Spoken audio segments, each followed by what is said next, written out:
Right before I started filming, a donkey hee-hawed outside of my window.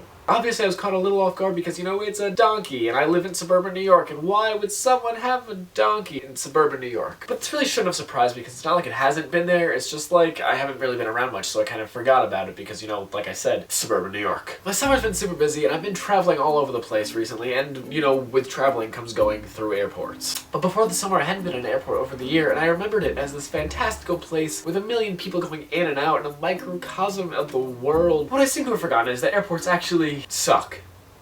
A lot. I might have been disillusioned as to how airports really are because of movies and television and like how they're portrayed there. In movies, the airport is this magical place that takes hopeful young women to the place of their dreams so they can go be Broadway or movie stars, and everyone's always dressed like they're going to a red carpet event in suits and ties and fantastic dresses. But that's just not how it is. In reality, the airport is just a place that's full of people who woke up at 3 a.m. to go to a flight that's at 7 a.m. and they didn't really have time to shower. They got dressed in sweatpants and a t-shirt with a mustard stain on the front of it because, like, who really cares? It's the airport. And that's the kind of thing you realize the moment you step into an airport because, like, so seeing the hopeful eyes of a young upcoming starlet, you see the death glare of a 45-year-old Haitian woman who hates you and everything about you. She doesn't have time for you or for any of your bull crap because she sees a million people a day and she signs boarding passes like it's nobody's business.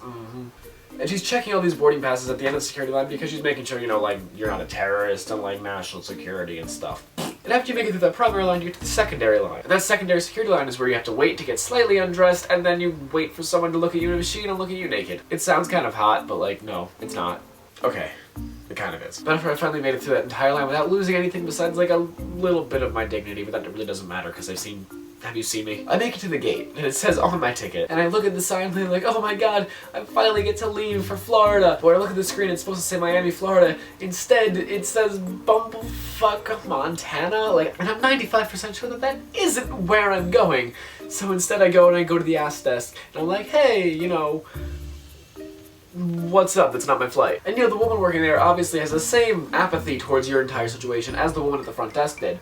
But she says, oh, your flight got canceled. Go to gate 28 and see what's going on there. Oh, my flight got canceled. That's fantastic. Thank you for letting me know about this, JetBlue. I mean, not JetBlue. Totally not JetBlue. So yeah, but I go there and I check and I'm looking and I'm like, oh, this is great. Fantastic. Why is my flight canceled? So I'm sitting at the gate and I'm waiting and I'm waiting and I'm waiting. I'm like, oh, okay, no, it's not canceled. It's delayed to like maybe 10:30. Okay, fine, whatever.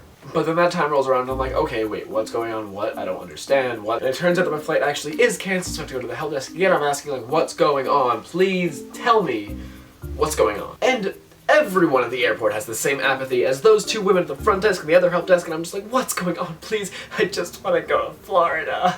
And as I'm a blubbering mess, you know, just trying to get myself together, the woman there is like, oh, well, you see, the weather isn't really doing that great. So it's dangerous for you to fly.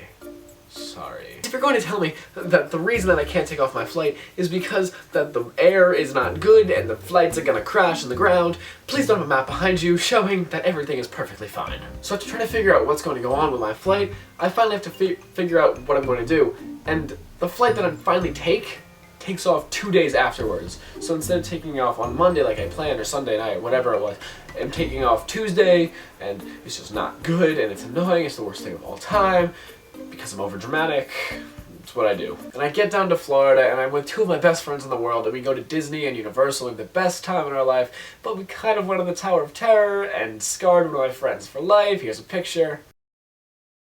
So the story that I just told you was kind of like mixed up. It really didn't make much sense because I'm really tired. But if you found it funny, like and subscribe and thumbs up and do all of those things, I'm probably gonna go to bed. Even though it's light out. It's like 6 o'clock, whatever.